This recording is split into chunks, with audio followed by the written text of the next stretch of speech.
The season is 1 month away, and Pac-12 Media Days were over the weekend, so it got me thinking, how many all-conference performers will Oregon have by the end of the season, and how many are on the list in the preseason, according to the Pac-12 media? Here we go.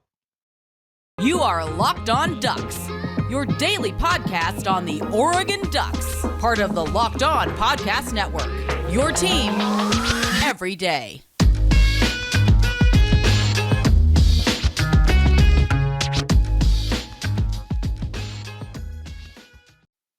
Yes, it is that time once again for Locked On Ducks. I'm your host, Spencer McLaughlin, D1 play-by-play broadcaster and lifelong Oregon Ducks fan. Thank you for making this your first listen or your first view of the day, part of the Locked On Podcast Network, your number one source to stay up to date with the Ducks, which is why, if you haven't already, you should like, comment, subscribe wherever you're listening to or watching the show. Thank you to everybody out there who has done so already. It helps with the show greatly. 5-star reviews on Apple Podcasts, like those two. Maybe you think it's a 3 or 4-star show. That's okay. I like 3 and 4-star recruits. Not every recruit has to be a big time 5-star in there, but some guys who were often turn into good players and end up on things like an all conference list at the starter end of the season. And that is what we have to look at here. Real quick before I jump into that, I'm recording this on a Monday afternoon, and I know there will be some commitments that are coming later today. We'll cover those tomorrow on the show, however they end up playing out. Terrence Green and Colton Bassick among them. We'll see if there's any other recruiting news. John Garcia is coming on tomorrow, director of recruiting for Sports Illustrated. And if you've been with me for a while, you know that every time he comes on, it is a privilege here on Locked On Ducks because he is fantastic. But in the recruiting sense, if you did not know, Richard Young, 5-star running back, and he was a guy who had been generating some hype because he was there with Dante Moore, and Oregon fans, I think, got some visions of like Dante Moore, Dante Dowdell, Richard Young. That'd be an elite backfield, and for the record, it would have been. But Moore and Dante Moore and Dante Dowdell still figure to be a pretty prolific duo in the coming years. But Richard Young went to Alabama. The Ducks were in the Final Three. It's the sort of player that I'm glad Oregon is in the mix for. Eventually, you'd like to get some of those 5-stars, like you got Dante Moore, but still good to be in the running for a recruit like that. I think it shows where the staff is at from a recruiting standpoint. And then the other thing, and I will talk to John about this tomorrow. Jurion Decky's getting a lot of hype and attention. He got reclassified as a 5-star by several outlets. I don't think that is the determining factor as to why he's getting other offers and is, kind of weighing his options and such. At the moment, from what I've been able to discern, it seems to be okay. We'll see what John has to say on tomorrow's show. But that is a situation worth monitoring. The recruitment of Jurion Dickey, obviously Oregon's in a great spot having landed his verbal commitment and having Dante Moore in the same recruiting cycle. I think that is really, really important. But just something to follow there because other schools are interested and they're allowed to be interested in such because it's just a verbal commitment. He has not signed his NLI, National Letter of Intent. All right, let's get to Oregon's preseason all-conference nominees and then talk about who could be on this list by the end of 2022 that's not there right now. And these are selected by Pac-12 media members who get a vote. And I mean, that's people who cover specific teams, cover the conferences. Like you have a general idea of who those sorts of people are. And Oregon's got 4 players on the first team. We'll go through each of them. 4 players on the second team. And then 1, 2, 3, 4, 5 on the honorable mention list. There's no third and fourth team. It's just first team, second team, honorable mention. So Oregon's got 13 players on there heading into 2022, which is one of the best marks in the conference. USC and Utah also littering these lists everywhere that you look, and then other schools have a few here and a few there, but Oregon, as you would expect, having won the recruiting battle in the Pac-12 each of the last 4 seasons, has accumulated the sort of talent on their roster that's allowing them to be in this sort of conversation and compete for conference championships as they did a season ago. We talk about recruiting a lot here on the show, always will, because it matters a great deal and is generally indicative of how your team will perform on the field. But the first team nominees, according to the Pac-12 media, you've got Noah Sewell. No surprise there. This will be his last year at Oregon. Unfortunately, his NFL draft stock is going to be pretty darn high. And I mean, why wouldn't it be? I remember when he was a true freshman in that 2020 season, and watching him play, and having heard about him and seen his brother play before, and I knew the sort of player that Panay was at the time, and so I had some pretty solid expectations. Brothers could be very similar in that sense. My brother and I very similar in a lot of things that we've done over the years. Certainly some stark differences. But I mean, Troy Dye and Travis Dye played two different positions, but we're kind of the same sort of player. Undersized, but highly effective. Noah and Panay Sewell, NFL bodies, NFL stats, and they're going to be first round draft picks in the league. I think Sewell, like I said, in that true freshman season he had, aside from Thibodeau, I was just watching and going, is Noah Sewell making every play? Like, that is the best player on the field, pretty clearly. And he's had the sort of career that we hoped when he committed to the Ducks. Of course, as a former 5-star, was actually rated higher than his brother. I wonder if that ever. I wonder if they ever had any beef about that. My brother and I certainly would. I'd hold that over his head forever. If I'm the younger brother of the two of us, if I was a higher rated football recruit or in any sport than him as a younger brother, I would never let him forget that. Just like he never lets me forget that I'm pretty short. So, for those of you wondering, I'm 5'8.5". You weren't. Anyway, so other first team members for the Ducks here in the preseason: TJ Bass and Alex Forsythe on the offensive line. I really think this could be the best unit in the Pac 12. You have to look at Utah. Oregon State should be pretty good as well. But boy, the Ducks have a really strong case for saying they have the best offensive line coming into the 2022 season. And those two guys are principal reasons as to why. And the fact that they came back, I'm sure both will go to the NFL and be able to at least be a mid to late round selection, if not a little bit higher. But they're just studs. Both of them are really, really good. They grade very well for people who take the time to look at all their snaps and understand, how they fare in these sorts of matchups or those sorts of matchups and this, that, and the other thing. They're really, really good. TJ Bass is just phenomenal. He's got outstanding footwork, really good hands as well. And Forsythe, the signal caller up there is the center. Really, really good having him back, and I think they're both worthy of this nomination here. Rounding out the first team, the other defensive player the Ducks have on this list, and no surprise that the first team nominees for the Ducks don't have any skill position players because everybody's kind of young and unproven right now, but we'll get to them a little later in the show. Brandon Dorlus, 2021, according to PFF, had him as the highest graded interior defensive lineman in the Pac-12. Popo was number 2. He's on the honorable mention list here. And then the other one who Oregon now has is Sam Taimani, who I think could be a really nice piece for that defensive line at a position, interior defensive line, where you tend to rotate guys really more than anywhere else on the field on either side of the ball, arguably, maybe wide receiver. But those interior defensive linemen get tired pretty quickly because they go up against a lot of guard center combinations, so they're working extra hard to try and swallow up double teams, and that takes quite a bit of energy there. The second team nominees for the Ducks, that is not where Popo is, but you've got Byron Cardwell, Justin Flo, Camden Lewis, Christian Gonzalez. That's an interesting collection of players to have on the Pac-12 second team. 2 of them surprised me, and 2 of them did not.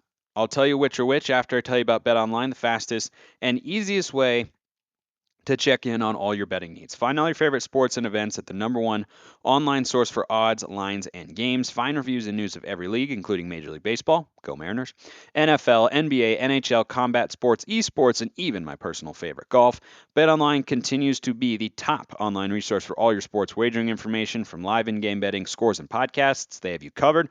Head to BetOnline today or use your mobile device to learn more about the trends and action. BetOnline, where the game starts. I think this is the most surprising, in a sense, list of names for Oregon on the preseason all conference list on with regards to the second team.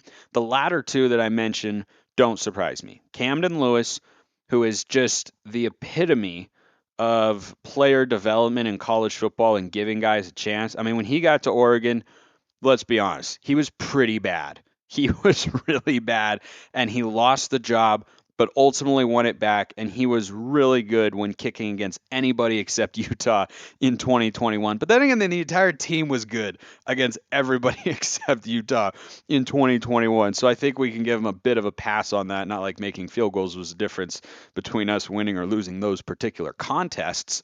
But he has come such a long way. His field goals look different, and he was accurate. He's got a solid leg as well. He just has come such a long way to the point where I now have a lot of confidence in him from about 45 and in. He doesn't have an NFL caliber leg where he's going beyond that. Maybe he will this year. Maybe he's gotten in the weight room enough to where he can, hit a 50, 52 yarder from time to time. It can come in handy, but I think he's well deserving of that honor, and that should just feel really, really good for him. A guy who had a rough start to his career, but didn't bail, right? I mean, nowadays the tradition it's slowly becoming is you come to a school, you struggle a little, you're not playing as much, maybe you lose your starting job, you transfer. But Lewis, to his credit, has stuck it out with the Ducks amidst the coaching change. He's still in Eugene, and I think is just such a nice piece to have there. You don't think about the kicker often until he's trying to hit a field goal to send you in overtime or win the game. So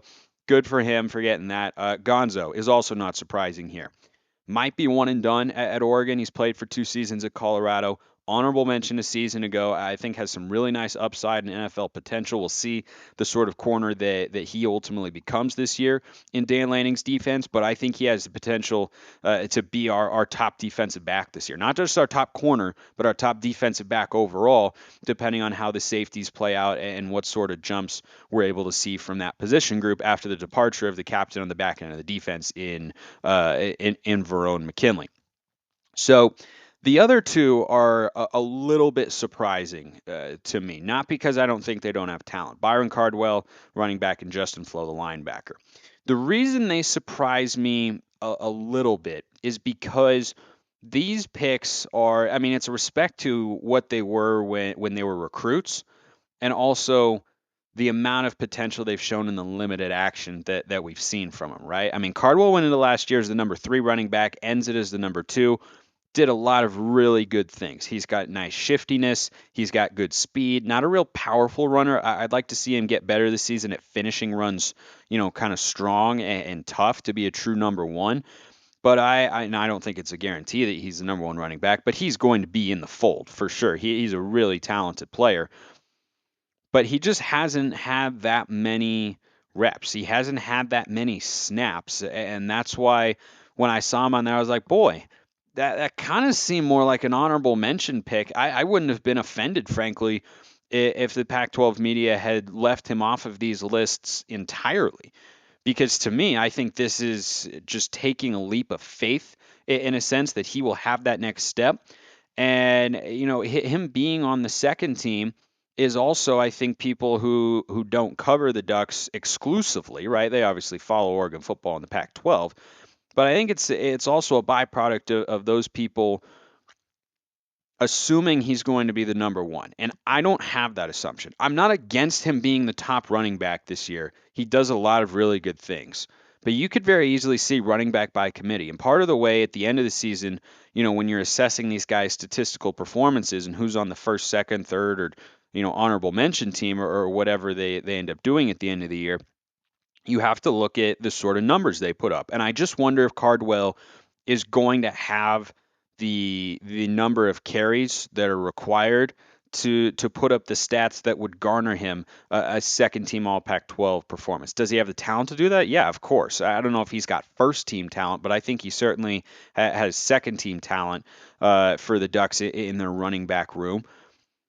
But I think that's taking. I think they're making an assumption, and I really like Sean Dollars. I am a big Sean Dollars fan, and we'll see how the carries are divvied up. I mean, you've got a lot of bodies in that room, but we needed them last year, right? I mean, going into the season, who was talking a lot about Byron Cardwell? He ended up having some pretty crucial carries against teams like Oregon State, Washington State, and others last season, and was a really effective player for the Ducks in the backfield there. The other guy is Justin Flo, and look, his talent is just undeniable. I mean, his physical gifts are so unique, and it is a bummer that we're going to get at maximum one full season of Justin Flo. Got hurt prior to 2020, didn't play. Got hurt before 20 or early in the season in 2021. He's played like 5 quarters of football. Dan Lanning was talking about that at Pac-12 Media Days. He just hasn't been on the field very much, but he says he's got a lot of trust in him. I think he should. Um, we should expect a mistake or two from him here or there because he just hasn't played very much college football. So it's still adapting and understanding and processing everything that you have to with regards to the playbook and assignment football and what have you. But man, he's got a first team ceiling. I mean, if he pops this year and has a full season, he and Noah Sewell could be the two of the three first team linebackers. I think that is 100% a probability. He'd have to play the whole season, which he hasn't even come remotely close to doing at this point in time. But he has the athletic gifts and the motor as a football player at a high motor position where you kind of have to have one, right? I mean, you can have you can be a little bit more passive if you're a defensive back, for instance. It doesn't mean you should, right? And I think it's an advantage to have that killer instinct and whatnot. But at linebacker, you've got to be moving. You got to be willing to hit people all the time. And he is that and then some. And he's also got first round caliber NFL talent. The injury concerns probably stop him from getting there, even if he's healthy for this entire season. But he could really, really tear it up and become a game wrecker there. I'm crossing my fingers, Duck fans, that Justin Flo and Noah Sewell are healthy because we were supposed to have 3 years of these guys, and we're now going to get hopefully one, which would be better than zero. God forbid one of them suffers an injury this year before probably going off to the NFL. But I think Justin Flo and Noah Sewell, that's a dynamic duo that I want to see really, really bad, and I know a lot of you do as well. But injuries can just be a happen chance sort of thing. But I think second team's appropriate there because of the ceiling he has. But by the end of the year, if he's healthy, I bet you he's on the first team. The Pac-12 the All Pac-12 honorable mention list rather has got 5 Ducks on it. You've got Jamal Hill and Bennett Williams, the most experienced players for Oregon in the secondary. Christian Gonzalez has played a good number of snaps as well, but Jamal Hill, Bennett Williams, they'll be on the field a lot. I love what both bring to the table. I think Hill brings you a little bit more in pass coverage than Williams, who's stronger around the line of scrimmage, making tackles and whatnot, being a box safety sort of guy. I think we'll see a lot on the field in sub packages this year, especially because Lanning, if we do end up running a 4-2-5 as he ran at Georgia, I think you'll see a lot of Jamal Hill, Bennett Williams, and Jeffrey Bossa in similar spots this year because they're all really big body dudes, who look like DBs but are like close to being linebackers, and Bossa's listed as a linebacker. So I'm excited to see what those two do, and we're going to need them. We need them healthy. Bennett Williams got hurt last year, and that was definitely a loss on the back end because he's a playmaker. But this secondary is a legitimate question mark, and there's still questions to be had. But I think that Jamal Hill and Bennett Williams give you more answers than questions for Dan Lanning and Tosh Lupoy. The other two on the honorable mention, one on the offense, one on the defensive side. Ryan Walk, offensive line. Again, not a whole lot of teams in the Pac-12 with 3 preseason All Pac-12 team nominees. He's honorable mention, and then Bass and Forsythe are first team.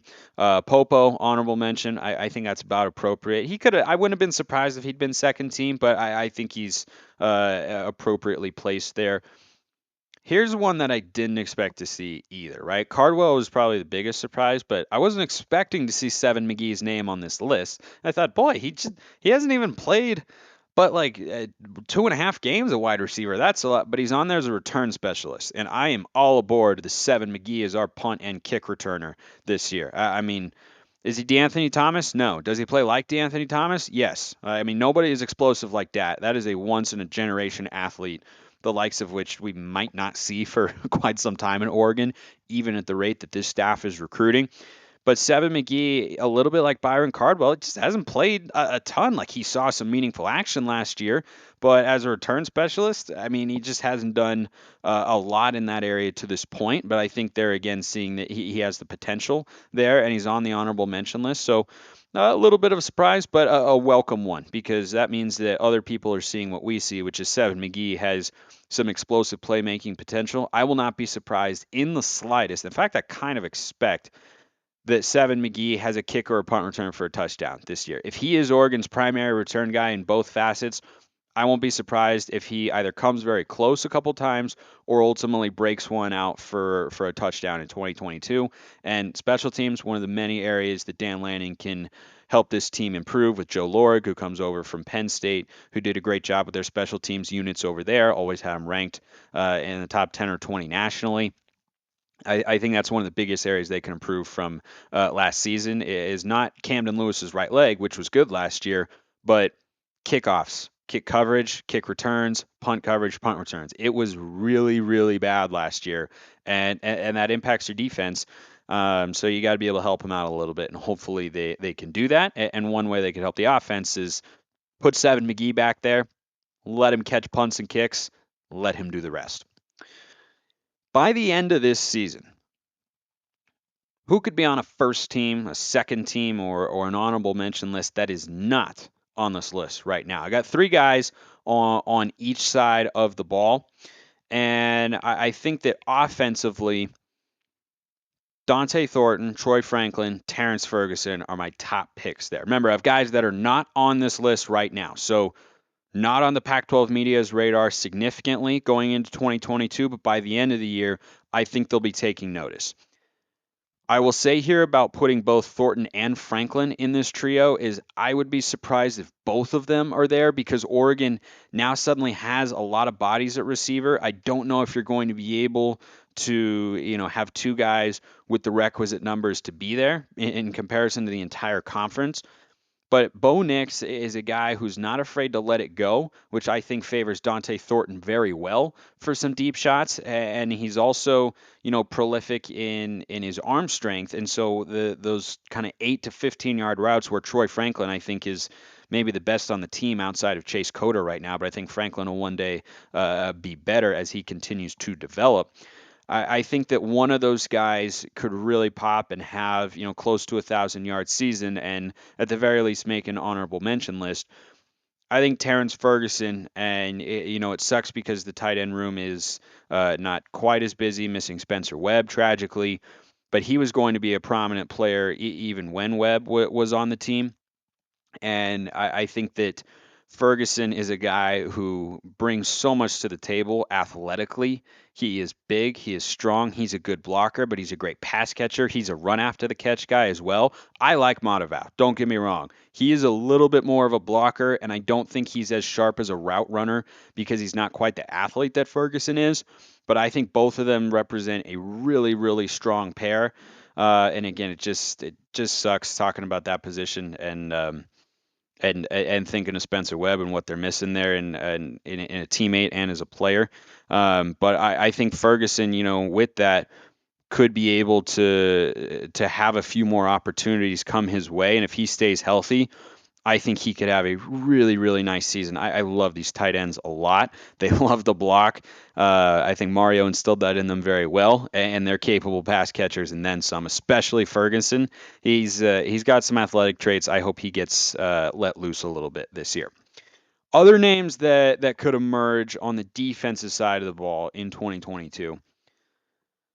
Part of this is because of potential, and part of the reason I've selected these names is because of playing time. I think DJ Johnson needs to have a big year for Oregon. I don't think anybody would really dispute that. Without Kayvon Thibodeau there, the pass rush is my biggest question mark on defense, even more so than the secondary, because we've got Gonzo there. Triquez Bridges has got some experience. Maybe Dante Manning will make a leap. Get to him in a sec. But DJ Johnson, if he is able to become the sort of player that we maybe expected him to be when he was recruited or that we saw in the spring game, if he is that sort of force, then he can be an all-conference caliber player. I think that is 100% within reason. He has to make that leap. right, from a production standpoint, but he's exclusively on the defensive side of the ball, and there's no dominant edge player there to take reps away from him. So if he starts to emerge as one of the best defensive ends that Oregon has, he's going to be on the field more than enough to put up the sort of numbers that get him an all-conference nomination. On the back end, Dante Manning.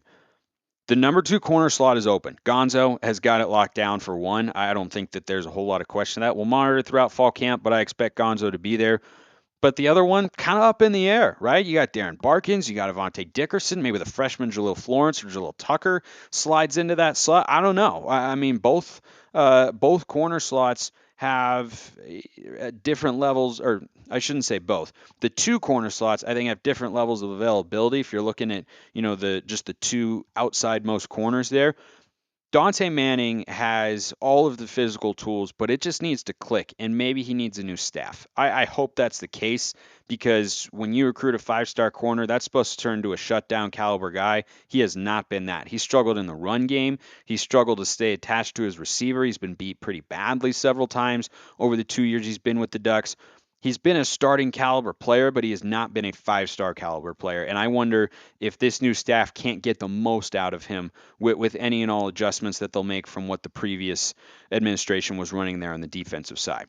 Lastly, guy who could be on an all-conference team at the end of 2022, I could see Triquez Bridges. I really could. And this is more a playing time thing, because I don't know right now who's starting at safety. I know that that's what he was recruited as. I know he's got really good physical traits. He's played some football, so he's got a little bit of experience at the college level here with the Ducks. But overall, I think that it's just because the opportunity is there, he could claim that job. Now, someone else could as well. It might not be Triquez Bridges, but I think that's a name to follow as a guy who could really start to emerge. So just to recap, preseason all-conference nominees. First team, Noah Sewell, TJ Bass, Alex Forsythe, Brandon Dorlus. Second team, you got Cardwell, Justin Flo, Camden Lewis, and Gonzo. Honorable mention, you got Seven McGee as a return specialist, Jamal Hill, Bennett Williams, and Popo, with Ryan Walk on the offensive line. Now, I think by the end of the year, you'll see multiple of these guys: Dont'e Thornton, Troy Franklin, Terrance Ferguson, Dante Manning, Triquez Bridges, DJ Johnson. I think 2 of them can get onto one of those 3 all-conference teams by the end of the year, and that would be them taking a major step forward in their development. I appreciate everyone listening. Have a wonderful rest of your day, and go Ducks.